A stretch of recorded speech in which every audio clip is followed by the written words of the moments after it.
hermanos, ¿cómo están? Dios les bendiga a todos los que están viendo esta transmisión.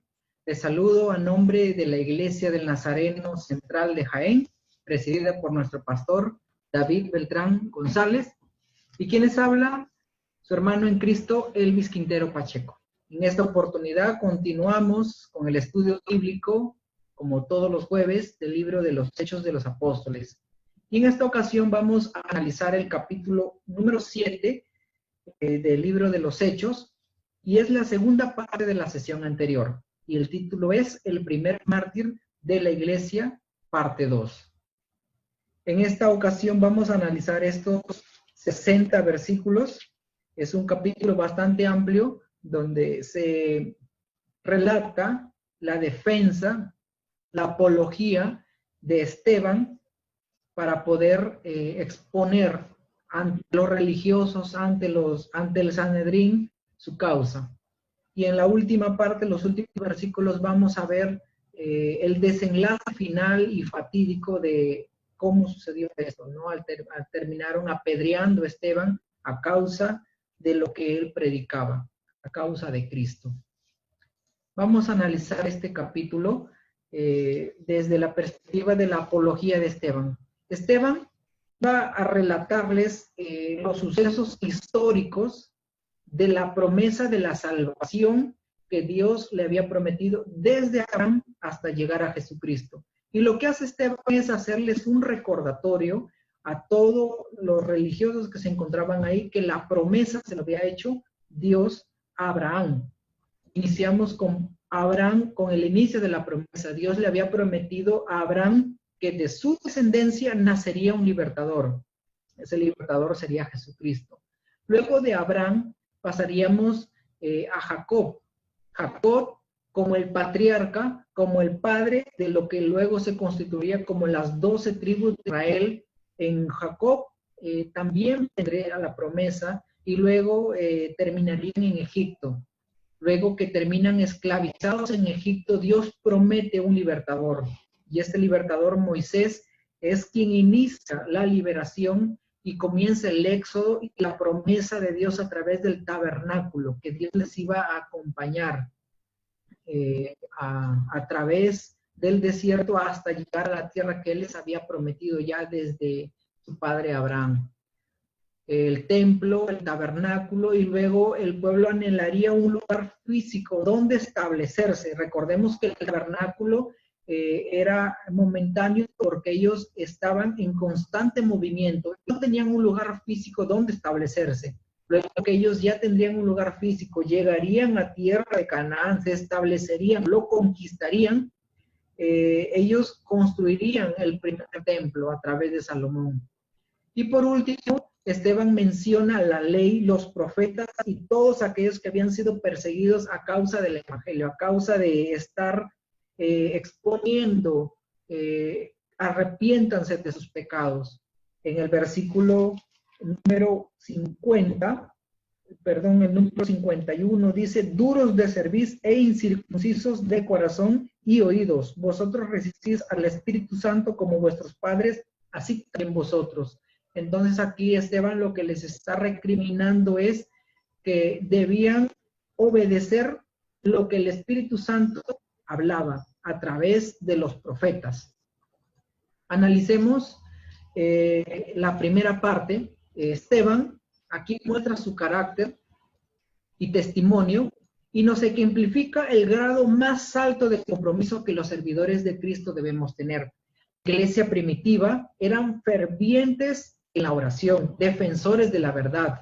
Aceptar a Cristo en los primeros siglos de la época cristiana era algo muy serio, porque el mundo aborreció a Cristo y lo mismo haría con sus seguidores. Jesucristo en Juan 15, del 18 al 21, dijo lo siguiente: el mundo me ha aborrecido, a ustedes también los aborrecerán. El mundo me ha perseguido, a ustedes también los van a perseguir.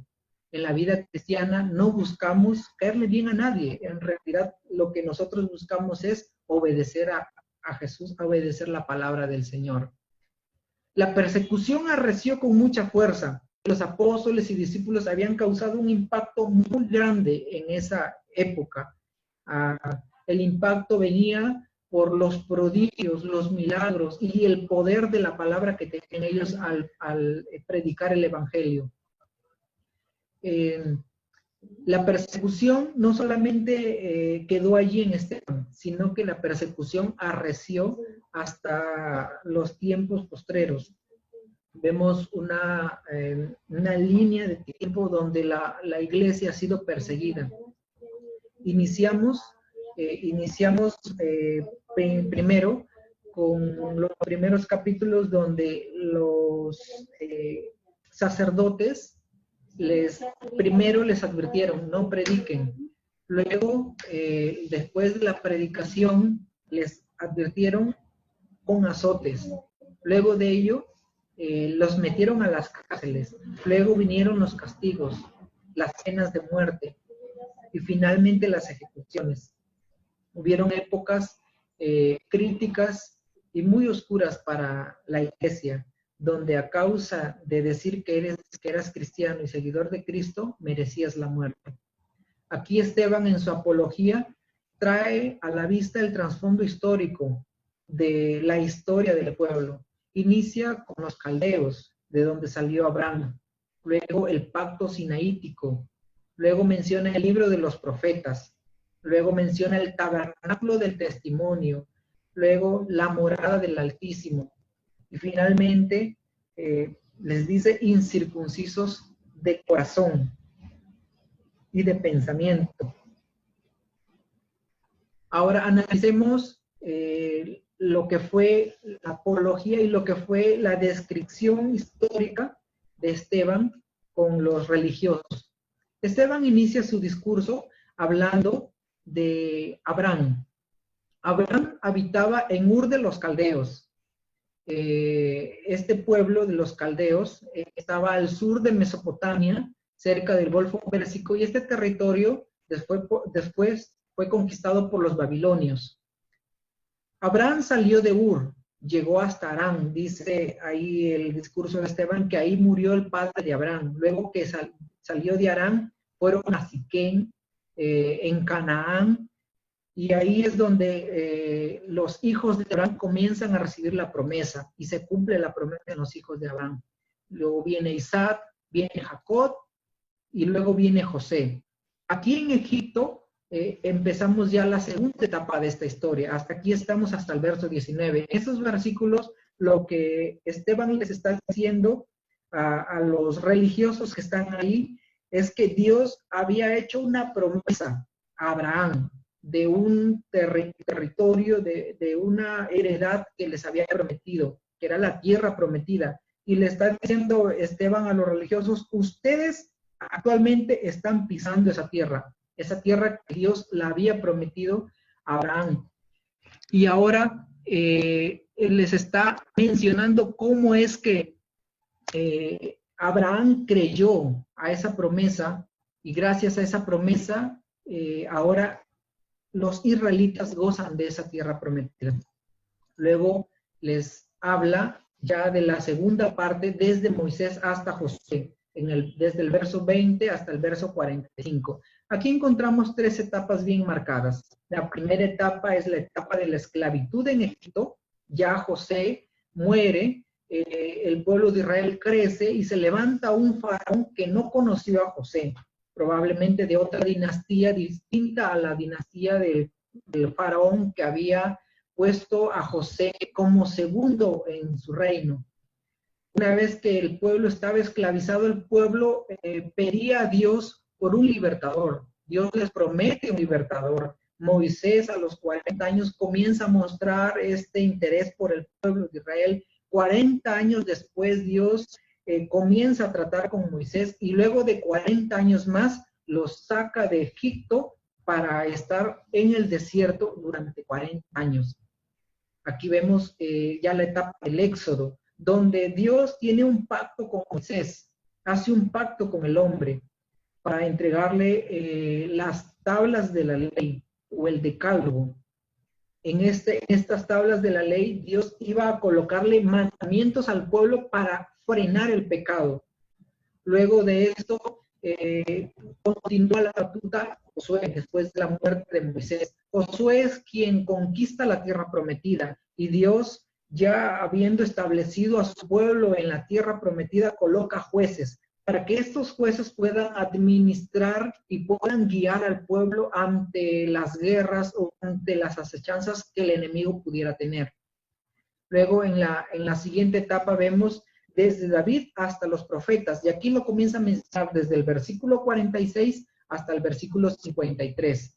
Aquí vemos dos etapas, la etapa monárquica y la etapa de la división. En ambas etapas el reino fue monárquico. Iniciamos con Saúl como el primer rey y David como el gran rey, el rey conforme al corazón de Dios. Este rey quiso edificar un templo a Dios, pero Dios le dijo, tú has derramado mucha sangre por las batallas donde has librado, y yo te he dado la dicha de ganar esas batallas. Es por eso de que yo le daré ese privilegio a tu hijo Salomón. Salomón pide sabiduría, Dios le da el privilegio de edificar ese templo con las dimensiones, las características y todos los parámetros que encontramos en la Biblia. Luego, no mucho tiempo después, el pueblo se comienza a alejar nuevamente de Dios y Dios advierte a través de los profetas, si ustedes no se arrepienten, Dios emitirá juicio sobre ustedes. El pueblo rechazó obedecer a Dios y los juicios vinieron. Dios decide dividir el reino de Israel y se divide en dos reinos, el reino de Israel, que era el reino del norte, y el reino de Judá, que era el reino del sur. El reino de Israel constituido por 10 tribus desobedecieron a Dios. Si nosotros analizamos el libro de los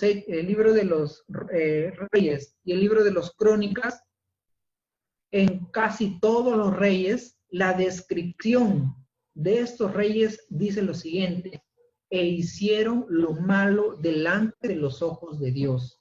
Estos reyes pervirtieron su camino, fueron tras dioses paganos, colocaron dioses en medio de la morada del pueblo, y esto terminó en la destrucción del reino de Israel. Estas 10 tribus fueron destruidas, aniquiladas por el imperio asirio, y estas 10 tribus nunca más regresaron al pueblo de Israel. Por el otro lado vemos el reino de Judá.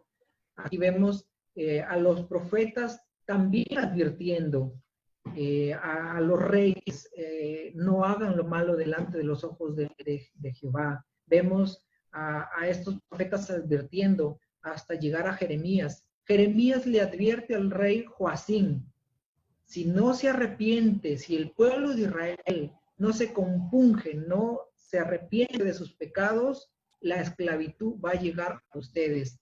Y el rey Joacín, el rey que en ese tiempo era, decidió quemar estos rollos y desobedeció las advertencias que Dios había hecho a través del profeta Jeremías. Y aquí viene la gran desobediencia y el castigo de Dios. Y aquí entramos en la siguiente etapa, la etapa desde David hasta los profetas. Luego de que el pueblo del sur, el reino del norte o el reino de Israel es desterrado y es destruido por los asirios y llevados esclavos y nunca más han regresado, hay una promesa de regreso, que quizás lo veamos en otra oportunidad, y el reino del sur, que fue destruido por mano de los babilonios, la ciudad de Jerusalén fue destruida, el templo fue destruido, 10,000 jóvenes, la crema innata del pueblo de Israel, fueron llevados como esclavos al pueblo, al imperio babilónico, donde iban a ser adiestrados, adoctrinados, les cambiaron el nombre, les cambiaron las costumbres, la religión, etcétera, para que ellos puedan servir al imperio babilónico. Aquí es donde encontramos a Daniel, a sus amigos, yendo en contra de los mandatos del emperador y propusieron en su corazón no contaminarse. Ellos doblan constantemente sus rodillas, pidiendo, adorando a Dios, mirando hacia el templo en Jerusalén, pidiéndoles a Dios que Dios les dé la liberación. Y es aquí donde recibe la visión Daniel del sueño que había tenido Nabucodonosor y comienza a ver cómo es que los imperios iban a ir sucediendo y Dios iba a través de los tiempos, iba a darles la salvación. Vemos primero la caída de Babilonia a través del imperio persa, y en este imperio vemos que este emperador Ciro les da la salida y les permite regresar nuevamente a Jerusalén para que puedan edificar su segundo templo. Luego vemos la última parte del segundo templo hasta Jesucristo. En esta parte vemos a Esdras, a Nehemías reconstruyendo la ciudad. Alejandro Magno, los macabeos en la etapa griega, como los griegos derrotaron a los asirios y luego ellos cayeron en manos de los romanos. Y aquí es donde ya estamos en escena. La destrucción del segundo templo se avecinaba. Aquí todavía no se menciona, pero pronto la persecución iba a hacer con más furia. Y el emperador Nerón iba a incendiar Roma e iba a matar a aproximadamente 2 millones de judíos. Iban a ser desterrados y esparcidos por todo el mundo. Es aquí donde Esteban les está diciendo: la promesa que Dios le hizo a nuestro padre Abraham se cumplió en Jesucristo, y ustedes han matado al justo, ustedes han matado a Jesucristo, y ahora quieren hacer lo mismo conmigo. Esteban les presenta toda la historia, desde Abraham hasta sus días, a los religiosos. Estaban tan enojados que no podían resistir el espíritu de sabiduría. Es por eso que tomaron piedras y lo apedrearon, y cuando estaban siendo apedreados, o cuando Esteban estaba siendo apedreado, Dios le dio una gracia especial. Esteban ve a Jesús a la diestra del Padre Celestial. Policarpo, uno de los padres de la iglesia, cuando estaba colgado en la hoguera a punto de ser incendiado por los romanos, César le da una última oportunidad. Josefo y Tácito nos dicen en sus escritos que Policarpo dijo lo siguiente: durante 85 años he servido, ¿cómo le voy a negar a la hora de mi muerte? Apresura y coloca las llamas, que tu demora me perjudica. Después de Esteban, la persecución oficial iniciaría ya con el incendio en Roma, como lo mencioné, con el emperador Nerón. 2 millones de cristianos serían quemados vivos, algunos despedazados por bestias, otros despedazados en el Coliseo romano por los leones. Les arrancaban las uñas y la piel con pinzas ardientes, los acostaban sobre sus excrementos y orín bajo cadenas, sin agua y sin comida, trabajaban desnudos en las minas, latigados. En 1 Corintios 4:11, el apóstol Pablo dice: hasta esta hora he padecido hambre a causa de predicar el evangelio, encarcelado con estas cadenas. Y ahora nos preguntamos los cristianos, actualmente nos preguntamos y decimos: ¿realmente estamos hechos de la misma pasta o de la misma madera que los primeros cristianos? Ahora existen cristianos superficiales, cristianos que se quejan de todo, murmuran. Algunos ya no quieren ir a la iglesia porque el pastor les miró feo, porque el pastor les habló muy duro, porque el hermano no me saludó, etc. Hemos reducido el evangelio a superficialidades. Algo hemos perdido. ¿Qué está pasando con la iglesia actual? Ahora la apostasía ha crecido a tal grado que se cobra por el evangelio, mercenarios del evangelio que están cobrando para poder predicarte el evangelio. Los pioneros y los mártires no tenían dónde dormir. Ser cristiano en los tiempos de la iglesia primitiva era una cuestión de vida o muerte. Hemos perdido todo aquello que caracterizaba a la iglesia primitiva. 1 Corintios 9, el apóstol Pablo dice: ay de mí si yo no predico el evangelio, ay de mí. Ahora los cantantes, los predicadores, los profetas te ponen un salario para poder predicar, para poder cantar, cuando el evangelio es por gracia. El evangelio no se cobra. Dios nos lo dio de gracia y de gracia lo debemos dar. Esteban estaba a punto de llegar a su martirio, estaba a punto de llegar a la muerte. Y en sus últimas palabras, en los versículos finales, en el versículo 56 dice, y dijo, he aquí, veo los cielos abiertos y al Hijo del Hombre que está a la diestra de Dios. Entonces ellos, dando grandes voces, se taparon los ojos y arremetieron a uno contra él, y echándole fuera de la ciudad, le apedrearon. Los testigos pusieron sus ropas a los pies de un joven que se llamaba Saulo. Esto es importante, hermanos, todos sabemos, o la mayoría sabemos, Saulo luego se convertiría en el apóstol, uno de los apóstoles más grandes que el evangelio iba a tener. Gracias al apóstol Pablo es que el evangelio se iba a difundir a casi todo el imperio greco-romano de ese tiempo. Aquí vemos a Esteban mirando y teniendo una gracia de parte de Dios, viendo los cielos abiertos, y los testigos agarrando las piedras. Recordemos que los testigos que habían sido contratados por estos religiosos tenían que lanzar las piedras, porque así lo dictaminaba la ley, las costumbres de los judíos. Estos testigos eran los primeros en lanzar las piedras, y estos testigos iban a poner sus ropas a los pies de este hombre llamado Saulo. Es probable que en la vida de Saulo la muerte de Esteban lo haya marcado al presenciar cómo es que este personaje llamado Esteban, aún en los minutos finales de su vida, él pronuncia estas palabras. Dice el 59, y apedreaban a Esteban mientras él invocaba y decía, Señor Jesús, recibe mi espíritu. Y puesto de rodillas, clamó a gran voz, Señor, no les tomes en cuenta este pecado. Y habiendo dicho esto, durmió o murió.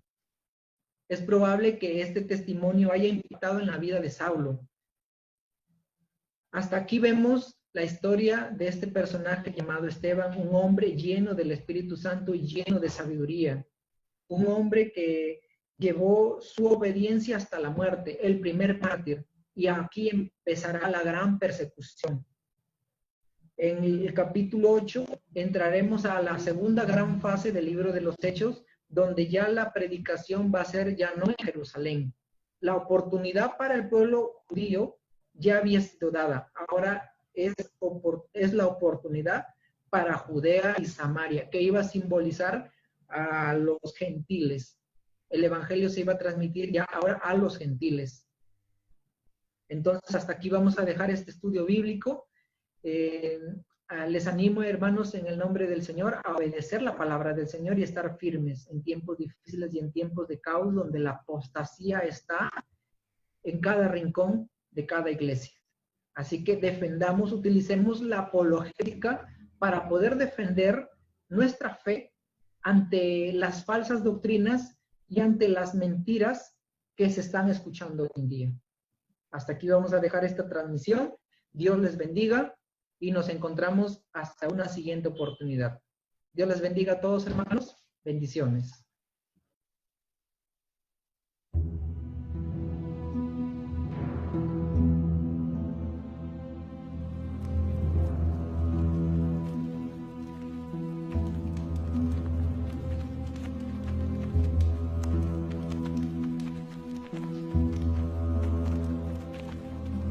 Este hombre no cesa de hablar palabras blasfemas contra este lugar santo y contra la ley. Porque le hemos oído decir que ese Jesús de Nazaret destruirá este lugar y cambiará las tradiciones que Moisés nos dio. ¿Es esto así?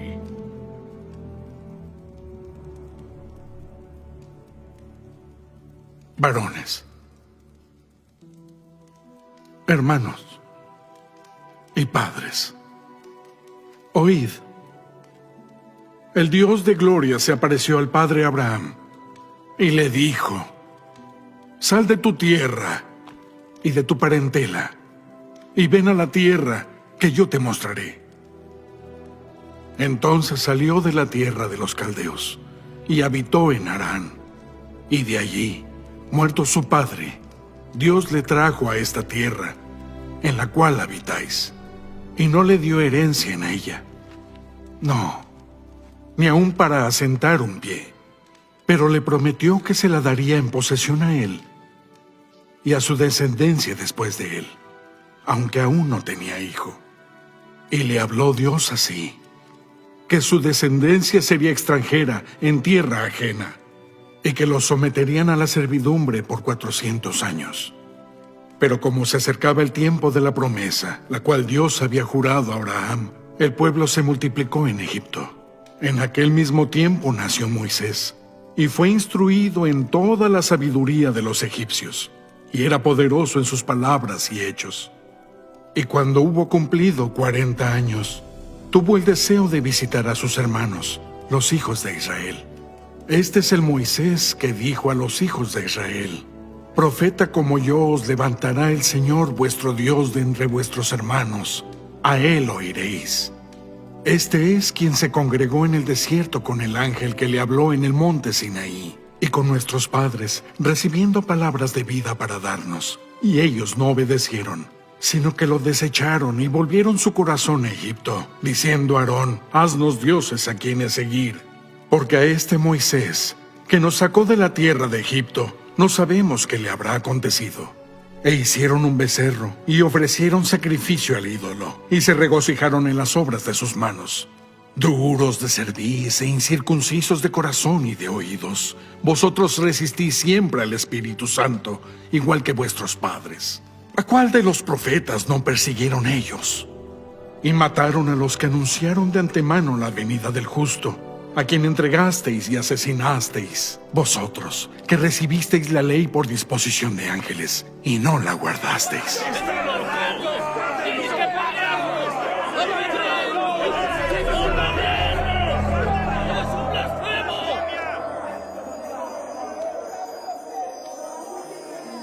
He aquí, veo los cielos abiertos, y al Hijo del Hombre que está a la diestra de Dios.